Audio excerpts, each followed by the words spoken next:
नमस्कार, 20 मिनट 20 खबर में आपका स्वागत है। मैं हूं आपके साथ सुमित गुप्ता। इस बुलेटिन में हम आपको प्रदेश के अलग अलग हिस्सों की खबर दिखाएंगे। तो चलिए शुरू करते हैं 20 मिनट में 20 खबरों का सिलसिला। हटा दूंगी मैं। ये मत सोचना कि हम ना बोलना नहीं जानते, जीना नहीं जानते। ये पब्लिक है जो सरेआम हिसाब मांगती है और जवाब देने वाले का हलक सूखने लगता है। आंखों के आगे अंधेरा छाने लगता है। तस्वीरें कोटा की है। सीवरेज कार्य और सड़क निर्माण में भ्रष्टाचार का आरोप लगाते हुए तलवंडी इलाके में लोगों ने हंगामा खड़ा कर दिया। इस दौरान महिलाएं भड़क गईं और ठेकेदार को चप्पल से पीटने की चेतावनी दी। क्या चाहते हो? जो चाहते हो बता दो, क्या चाहते हो? ये किसने डलवाया, किसने बनाया? इसके बाद स्थानीय लोगों ने सड़क के बीच ही धरना लगाकर पार्षद और ठेकेदार के खिलाफ नारेबाजी की और जवाहर नगर थाने में शिकायत दर्ज कराई। स्थानीय लोग देर रात से निर्माण कार्य की निगरानी कर रहे थे ताकि भ्रष्टाचार का भंडाफोड़ हो सके।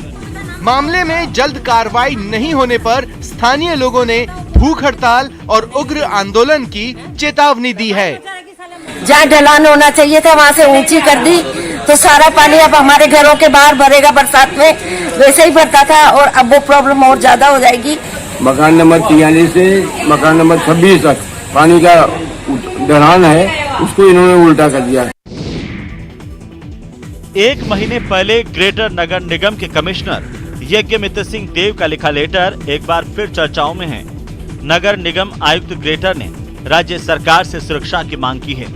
आयुक्त यज्ञमित्र सिंह देव ने गृह विभाग के अतिरिक्त मुख्य सचिव को पत्र लिखकर सुरक्षा मांगी है।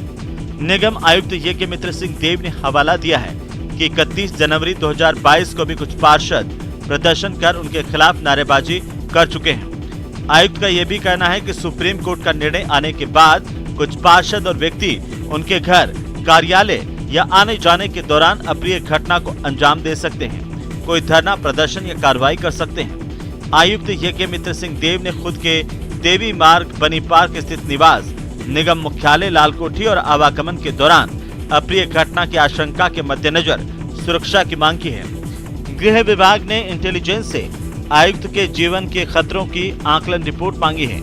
अब इंटेलिजेंस की रिपोर्ट आने के बाद ही तय किया जाएगा कि यज्ञमित्र सिंह देव को सुरक्षा मिलेगी या नहीं। जनप्रतिनिधि हमेशा जनता की सेवा करते हैं, उनको कभी भी खतरा नहीं होता है। फिर भी राज्य सरकार है, अगर किसी को खतरा है तो वो खतरे की सुरक्षा देना राज्य सरकार का काम है। माउंट आबू की मंडार पुलिस ने 1 करोड़ की स्मैक के साथ एक तस्कर को गिरफ्तार किया है। वो रोडवेज बस से स्कूल बैग के अंदर स्मैक तस्करी कर ले जा रहा था और ये कोई पहली घटना नहीं थी। जी हाँ, सिरोही में रोडवेज की बसों में अब मादक पदार्थ और अवैध हथियारों की तस्करी हो रही है।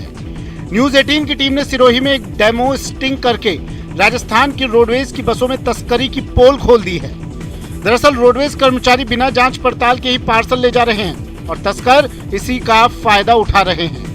न्यूज 18 की टीम ने एक खाली बॉक्स में पेपर कटिंग की कटर को रखकर एक जगह से दूसरी जगह सप्लाई करने के लिए राजस्थान रोडवेज की बस को माध्यम बनाया और हैरान करने वाली बात यह है कि बिना किसी जांच के इसकी सप्लाई भी हो गई।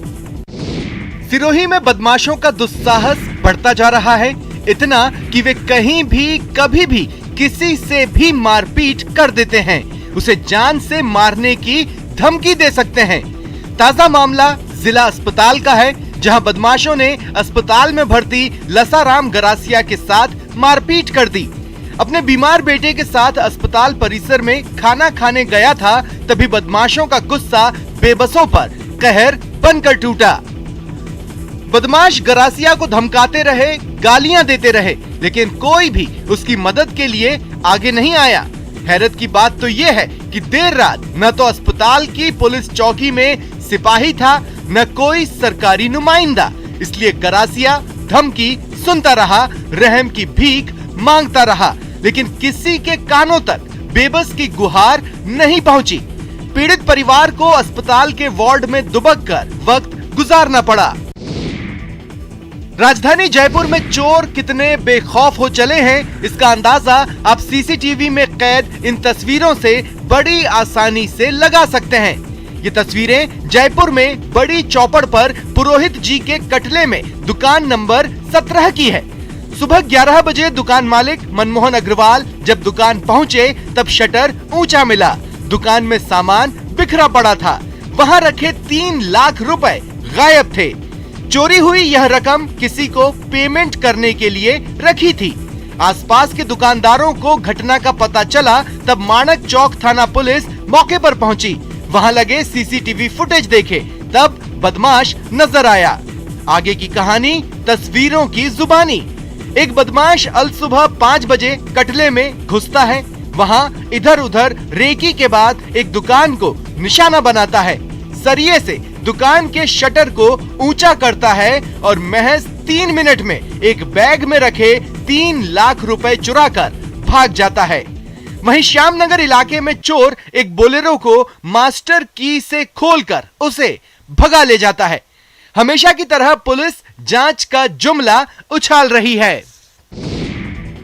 उदयपुर के गोगुंदा कस्बे में चोरों ने बड़ी चालाकी से एक होटल संचालक का मोबाइल पार कर लिया।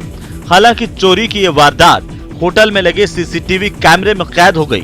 वहीं होटल संचालक की शिकायत पर गोगुंदा थाना पुलिस ने मुकदमा दर्ज कर जांच शुरू कर दी है। जानकारी के मुताबिक ये घटना गोगुंदा थाना इलाके के बाईपास रोड स्थित गणगौर होटल की है, जहां 2 युवक नाश्ता करने के लिए पहुंचे थे। नाश्ता करने के बाद जब वे पैसे देने के लिए होटल के काउंटर पर पहुंचे तो उन्होंने बड़े ही शातिराना तरीके से होटल संचालक कमलेश चौधरी के मोबाइल पर हाथ साफ कर दिया। हालांकि उनकी यह हरकत सीसीटीवी कैमरे में कैद हो गई। युवकों के जाने के कुछ देर बाद जब कमलेश ने अपने मोबाइल की तलाश की तो उसे मोबाइल नहीं मिला। इस पर उसने सीसीटीवी फुटेज देखे तो उसमें दोनों बदमाश मोबाइल चुराते देखे गए। पुलिस सीसीटीवी फुटेज के आधार पर बदमाशों की तलाश कर रही है। प्रतापगढ़ में प्रशासनिक लापरवाही की कीमत लोगों को जान देकर चुकानी पड़ रही है। प्रतापगढ़ का नेशनल हाईवे 56 मौत का हाईवे बनता जा रहा है। नेशनल हाईवे पर तेज रफ्तार से दौड़ रहे वाहनों की वजह से आए दिन हादसे हो रहे हैं। लोगों की जान जा रही है। जिले में इन दिनों सड़क दुर्घटनाओं में बेतहाशा वृद्धि देखने को मिल रही है। हाईवे पर महज 7 दिनों में 4 हादसों में अब तक 6 जानें जा चुकी हैं। कहा जा सकता है कि अब सड़क मार्ग से यात्रा करना खतरे से खाली नहीं रह गया। सड़क हादसों में हुई वृद्धि का जिम्मेदार प्रशासनिक उदासीनता को माना जा रहा है। सड़क पर दौड़ रहे बेकाबू वाहनों पर लगाम लगाने के लिए प्रशासन कोई पहल नहीं कर रहा। जितने भी नियम हैं सड़क सुरक्षा से रिलेटेड, वाहनों से रिलेटेड, वो जाके जरूर से ट्रैफिक से रिलेटेड वो जाके अपने परिवारजनों को उनके बारे में जरूर जागरूक करें ताकि कम से कम दुर्घटनाएं हुए नियमों का उल्लंघन ना करें। उनको इन संकेतों से इस बात का पता चलता है कि कहाँ विकट मोड़ है, कहाँ दुर्घटनाग्रस्त इलाका हो सकता है। उससे बचने के लिए उन संकेतों की विशेष आवश्यकता है और लगातार पेट्रोलिंग के कारण भी पेट्रोलिंग भी पूरी तरह से नहीं होने से कुछ लोग अंधाधुंध बाइक चलाते हैं। Rajasthan school of fine arts की दरोदीवार ये बताने के लिए काफी है कि यहाँ पढ़ने वालों में कितना पोटेंशियल है। लेकिन Rajasthan school of fine arts की बदनसीबी ऐसी कि स्वर्णिम इतिहास होते हुए भी यहाँ के स्टूडेंट्स को आज वो सुविधाएं नहीं मिल पा रही जिसके वो हकदार हैं। आपको बता दें कि 1856 में कला की अहमियत समझते हुए राजा राम सिंह ने मदरसा-ए-हुनरी की स्थापना की थी, जो बाद में स्कूल ऑफ आर्ट्स कहा जाने लगा। यहाँ से निखरकर बाहर आए कलाकारों ने देश दुनिया में बहुत नाम कमाया, लेकिन 90 के दशक से इस संस्थान के गौरव पर ग्रहण लगने लगा। आज हालात ये हैं कि यहाँ के सारे शिक्षक रिटायर्ड हो चुके हैं और स्टूडेंट्स को बस गेस्ट फैकल्टी का सहारा मिल पा रहा है। डिमांड रखिए कि अभी जो जिन फैकल्टी की कमी है पेंटिंग डिपार्टमेंट, स्कल्पचर में एंड तो उनको भी यहाँ पे प्रोवाइड करवाएं। टीचर है, 2 इंग्लिश के टीचर्स हैं, 1 हिंदी का टीचर है, तो कोई फैकल्टी है ही नहीं। पेंटिंग में 5 होने चाहिए, अप्लाइड में 5 होने चाहिए, स्कल्पचर में 5 होने चाहिए। तीनों जगह कोई भी फैकल्टी नहीं है। शिक्षकों की कमी की बात सरकार भी मानती है। हालांकि यहाँ आए शिक्षा राज्य मंत्री राजेंद्र यादव ने ये भरोसा जरूर दिलाया है कि जल्द ही यहाँ की समस्याएं दूर कर दी जाएंगी। यूक्रेन में पढ़ रहे धौलपुर के 9 छात्रों में से 2 अपने घर पहुंच गए हैं। धौलपुर के ओंडेला रोड स्थित दुर्गा कॉलोनी निवासी शिवपाल गुजर यहाँ अपने घर पहुंच गया। जिला कलेक्टर राकेश कुमार जायसवाल ने शिवपाल के घर जाकर कुशलक्षेम पूछी। जायसवाल ने बताया कि जिले से 9 बच्चे यूक्रेन में पढ़ाई कर रहे थे। इनमें से 2 वापस आ चुके हैं और बाकी भी वतन वापसी की राह पर हैं। धौलपुर लौटे शिवपाल ने बताया कि यूक्रेन में भारतीय छात्रों के साथ ठीक व्यवहार नहीं किया जा रहा है। रोमानिया सीमा पर जमा छात्रों से यूक्रेनी सैनिक क्रूरता पूर्वक पेश आ रहे हैं, बात बात पर लात घूंसे चला रहे हैं। शिवपाल ने बताया कि बर्फबारी के बीच सिर छुपाने की जगह भी छात्रों को नहीं दी गई। वहीं खाने में बीफ और पोर्क दिया जा रहा था। ऐसे में कई छात्र तो कई दिनों तक भूखे ही रहे। घर से 30 किलोमीटर पहले छोड़ गए, यहाँ पर हम पैदल चल के वहाँ पर पहुँचे और लगभग 2 दिन या 1-2 रात हम वहाँ पर रुके थे, क्योंकि वहाँ पर बर्फ़बारी भी हो रही थी, कोई शेल्टर था नहीं छिपने के लिए, और खाने के नाम पर वो हमें कच्चा बीफ और ये पोर्क वगैरह। रूस यूक्रेन युद्ध के कारण यूक्रेन में चारों तरफ तबाही का खौफनाक मंजर है। ऐसी स्थिति में वहां फंसे छात्रों को मुश्किल परिस्थितियों का सामना करना पड़ रहा है। बांसवाड़ा लौटे छात्रों ने बताया कि यूक्रेन से निकलने के लिए उन्हें -6 डिग्री टेम्परेचर में 13 घंटे तक इंतजार करना पड़ा, तब जाकर यूक्रेन छोड़ पाए। बांसवाड़ा लौटकर आए निर्देश जोशी और भंवर सिंह चौधरी ने बताया कि जैसे ही लड़ाई शुरू हुई तो उन्हें पता चल गया कि बेहद कठिन दौर शुरू हो गया है। एक बार तो ऐसा लग रहा था कि शायद हम लौट ही नहीं पाएंगे, फिर भी घर वालों से मिलने की आस नहीं छोड़ी थी। बॉर्डर के उस पार यानी यूक्रेन में बांसवाड़ा के करीब 200 छात्र अभी भी फंसे हुए हैं। निर्देश जोशी है और मैं बांसवाड़ा राजस्थान से हूँ। मैं टर्नोपिल नेशनल मेडिकल यूनिवर्सिटी में 2nd ईयर का स्टूडेंट हूँ। हम सबका ये इंतजार था कि भारत सरकार जल्दी से जल्दी इवैक्यूएशन की घोषणा करे। जैसे भारत सरकार ने इवैक्यूएशन की घोषणा की, हम लोग जो है वहाँ पे रोमानिया बॉर्डर की तरफ गए और बॉर्डर पे कम से कम 16-18 घंटे हमको थोड़ा सा स्ट्रगल हुआ। उसके बाद एंट्री करने के बाद एम्बेसी पहुँच गई थी वहाँ पर। मेरा नाम भंवर सिंह चौधरी है। मैं टर्नोपिल यूक्रेन में MBBS कर रहा था, 4th year 2nd semester student हूँ। हालात उस समय फिलहाल जिस दिन अटैक किया था पहले दिन, उस समय तक तो ठीक है, पर धीमे धीमे जैसे जैसे दिन बढ़ते गए स्थिति बिगड़ती गई और यूनिवर्सिटी से भी फरमान आ गया कि हमें वापस जाना चाहिए अपने घर। कोटा के लोगों को UDH मंत्री शांति धारीवाल का एक और तोहफा मिलने जा रहा है। यहाँ की सब्जी मंडी ज्वाला तोप से लेकर बल्लभबाड़ी तिराहे तक का गुमानपुरा ओवरब्रिज बनकर तैयार हो चुका है। जल्द ही ये पुल लोगों की आवाजाही के लिए शुरू हो जाएगा। इस पुल से न केवल लोगों को जाम से निजात मिलेगी, बल्कि पार्किंग की समस्या भी खत्म हो जाएगी। जैसे कि अपने दिवाली आती है और भी कई त्योहार आते हैं, यहाँ पर क्या काफी ट्रैफिक की समस्या थी और पुलिस भी मतलब काफी मशक्कत करने के बाद ट्रैफिक सुझा नहीं पाती थी।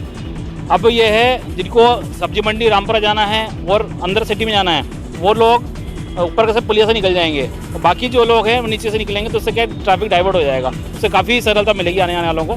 तो कभी सोचा नहीं था, 10-20 साल बाद भी ऐसा कोई सोचने का नहीं था बनेगा कभी, लेकिन बहुत बढ़िया धारीवाल जी ने बनाया है और उम्मीद से बहुत बढ़िया अच्छा काम कराया है और ये जल्दी सिर्फ चालू हो जाए तो आम आदमियों को राहत मिल जाए और फ्लाईओवर चालू करा दे। सफाई का जिम्मा सिर्फ सरकार का नहीं हो सकता, इसके लिए समाज के हर तबके को आगे आना होगा। आपकी टीवी स्क्रीन पर नजर आ रही ये तस्वीरें यही बता रही हैं। श्रमदान की ये तस्वीरें सवाई माधोपुर से आई हैं, जहां जिला कलेक्टर सुरेश कुमार ओला की चलाई गई मुहिम बदलेगा माधोपुर से जनता जुड़ने लगी है। जिला कलेक्टर के नेतृत्व में सैकड़ों लोगों ने रणथंभौर रोड पर श्रमदान किया। कई कर्मचारियों और अधिकारियों ने भी गंभीरता के साथ सफाई व्यवस्था को दुरुस्त बनाने में अपना महत्वपूर्ण योगदान दिया। आपको बताते चलें, बदलेगा माधोपुर नाम की मुहिम का सबसे बड़ा फोकस शहर की बिगड़ी सफाई व्यवस्था को दुरुस्त करना है। काफ़ी साफ सोच आपने देखा, रणथंभौर टाइगर रिजर्व है, तो जो चीज़ अंदर है उसी को हम बाहर लेके आना चाहते हैं। टूरिस्ट हमारे आते हैं, अगर वो अंदर गंदगी नहीं कर रहे हैं तो बाहर भी हम उसको मेंटेन करेंगे। जयपुर साहित्य महोत्सव का 15वां संस्करण 5 से 14 मार्च को जयपुर के होटल क्लार्क्स आमेर में आयोजित होगा। महोत्सव में इस साल 15 भारतीय भाषाएं शामिल होंगी। राजस्थानी विरासत और संस्कृति पर आधारित कई विशेष सत्र भी महोत्सव का हिस्सा बनेंगे। टीम वर्क आर्ट्स के प्रबंध निदेशक संजय के रॉय ने कहा कि जयपुर साहित्य महोत्सव एक बार फिर से अपना जादू चलाने के लिए तैयार है। उन्होंने बताया कि इस साल के कार्यक्रम में साहित्य के विभिन्न पहलुओं के साथ ही यूक्रेन रूस विवाद, जलवायु परिवर्तन, न्यू वर्ल्ड ऑर्डर फिक्शन की कलाएं, काव्य यात्रा, विज्ञान, इतिहास आदि पर भी जोर रहेगा। महोत्सव में ऐसे कई सत्र होंगे जिसमें राजस्थान की अनेक भाषाओं और बोलियों पर चर्चा होगी।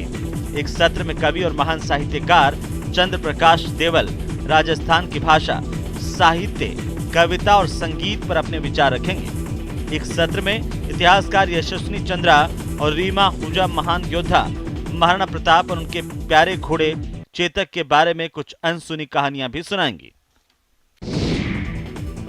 10 मार्च को सीआईएसएफ अपना 54वां स्थापना दिवस मनाने जा रहा है।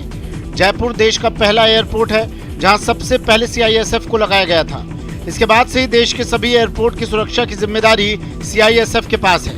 53 वर्ष पूरे होने के मौके पर जयपुर एयरपोर्ट पर सीआईएसएफ पूरा एक सप्ताह कई कार्यक्रम का आयोजन कर रहा है। इसमें 6 दिन स्पोर्ट्स गतिविधियां होंगी और उसके बाद 10 मार्च को इसका समापन बम्बाला स्थित सीआईएसएफ यूनिट में होगा, जहां कई कार्यक्रमों का आयोजन होगा। गौरतलब है कि सीआईएसएफ 10 मार्च 1969 को 3000 जवानों की 3 बटालियनों के साथ अस्तित्व में आया था। ये एक अर्ध सैन्य बल है जिसका गठन सरकारी उपक्रमों और कारखानों को सुरक्षा देने के लिए किया गया था। इसके साथ ही ये देश को आंतरिक सुरक्षा, विशिष्ट लोगों की सुरक्षा, मेट्रो, परमाणु संस्थान और ऐतिहासिक धरोहरों की सुरक्षा देने का कार्य भी करती है। वर्तमान में सीआईएसएफ में लगभग 1,40,000 कर्मचारी कार्यरत हैं। सीआईएसएफ अपने 53वां स्थापना दिवस मना रहा है जो कि 10 मार्च 2022 को है और इसी प्रोग्राम की कड़ी में हम लोग 28 तारीख से लेकर 10 तारीख तक अलग अलग तरह के प्रोग्राम आयोजित कर रहे हैं और वो दौर ऑलरेडी शुरू हो चुका है। आज सुबह हमारा इंटर एजेंसी क्रिकेट टूर्नामेंट था जिसका फाइनल मैच हुआ, जिसमें कि कस्टम्स ने ये खिताब जीता। सुनने की समस्या सुनने में जितनी छोटी है, दरअसल वो इतनी छोटी है नहीं। देश में 1000 बच्चों में से 4 बच्चों को सुनने में परेशानी होती है, यानी वो बहरेपन का शिकार होते हैं। जन्म के साथ या फिर किसी हादसे की वजह से किसी की सुनने की शक्ति कम हो जाती है। लेकिन कोरोना काल के बाद जिस तरह से लोगों में सुनने की शक्ति कम हुई है वो चिंता की बात है। एक्सपर्ट की माने तो जीवन शैली में बदलाव की वजह से लोगों में सुनने की शक्ति कम हो रही है। एक्सपर्ट्स का यह कहना है कि लोगों की कुछ आदतें भी उनके सुनने की शक्ति को कम कर रही हैं। वातावरण में बदलाव आ रहे हैं, जो आजकल के रहन सहन में बदलाव आ रहे हैं, ज्यादा तेज लाउड म्यूजिक सुनना, ईयरफोन में लेना, तो मैं कहना चाहूंगा इनसे बहुत नुकसान हुआ है। खासकर कोरोना काल में जब हमने ईयरफोन ज्यादा काम में लिए, वेबिनार जब इनका काम में ले रहे हैं, मोबाइल ज्यादा काम में ले रहे हैं, तो लोगों की सुनने की क्षमता कम हुई है। उस तरफ ध्यान दें प्लीज, उसको कम करें। 22 साल हो चुका है।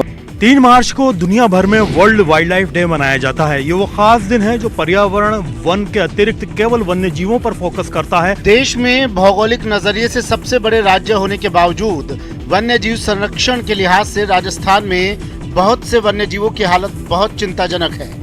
प्रदेश में बाघों की संख्या तो बढ़ी है, लेकिन उसके मुताबिक टाइगर रिजर्व आबाद नहीं किए जा रहे। वहीं चीता लाने का प्रयास अभी तक अटका हुआ है। गोडावण संरक्षण में अच्छा काम तो हुआ है, लेकिन पैंथर और नीलगाय के इंसानी आबादी में बढ़ रहे दखल से परेशानी हो रही है। साथ ही नई योजनाओं के लिए बजट की कमी भी एक बड़ी चुनौती है। राजस्थान में वन्य जीव संरक्षण को लेकर के बजट की बहुत कमी रहती है। उम्मीद की जानी चाहिए कि विश्व वन्य जीव दिवस के ऊपर राजस्थान की सरकार वन्य जीव संरक्षण के मामलों को लेकर थोड़ी संवेदनशीलता बरतेगी, ताकि राजस्थान में वन्य जीव संरक्षण को लेकर के जो कोशिशें की जा रही हैं उन्हें मजबूती के साथ आगे। ये वो राज्य पक्षी गोडावण है जो अपने शर्मीले स्वभाव के लिए जाना जाता है, लेकिन यहाँ मामला बिल्कुल उलट है। गोडावण यहाँ शर्माते नहीं बल्कि खेलते कूदते हैं। तस्वीरें जैसलमेर की हैं। Wild life institute of India ने आबू धाबी के खुबारा बस्टर्ड ब्रीडिंग सेंटर की तर्ज पर जैसलमेर में भी गोडावण ब्रीडिंग सेंटर की शुरुआत की है, जहां गोडावण संरक्षण को लेकर सफलता मिलती दिख रही है। ब्रीडिंग सेंटर में एक साथ 16 गोडावण देखे जा सकते हैं। ये 16 गोडावण 3 साल में तैयार किए गए हैं। साल 2019 में 8, 2020 में 5 और 2021 में 3 अंडे ब्रीडिंग सेंटर में तैयार किए गए।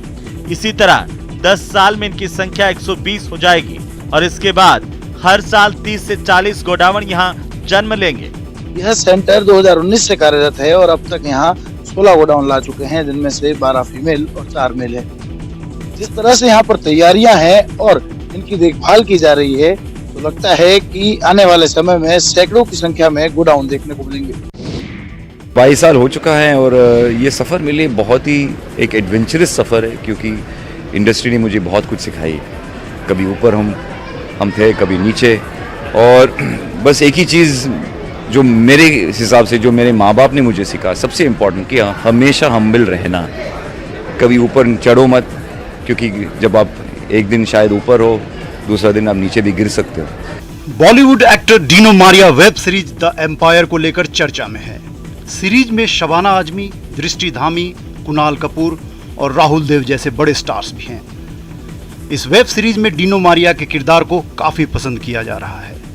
डीनो मारिया एक कार्यक्रम के लिए जोधपुर पहुंचे। मॉडलिंग से अपने करियर की शुरुआत करने वाले डीनो मारिया ने बॉलीवुड की कई फिल्मों में यादगार काम किया, जिनमें कि भट्ट कैंप की राज फिल्म से उन्हें रातों रात शोहरत मिली। जोधपुर पहुंचे डीनो मारिया ने राजस्थान से लगाव की बात कही। बता दें कि डीनो मारिया ने साल 1999 में आई फिल्म प्यार में कभी कभी में बॉलीवुड में डेब्यू किया था। उन्हें बॉलीवुड में वह पहचान नहीं मिल सकी जिसकी उन्हें उम्मीद थी। हालांकि उनकी एक्टिंग की आज भी तारीफ होती है। प्यासे रहो न दश्त में बारिश के मुंतजर, मारो जमी पे पांव कि आयुर्वेद में पहली बार क्लिनिकल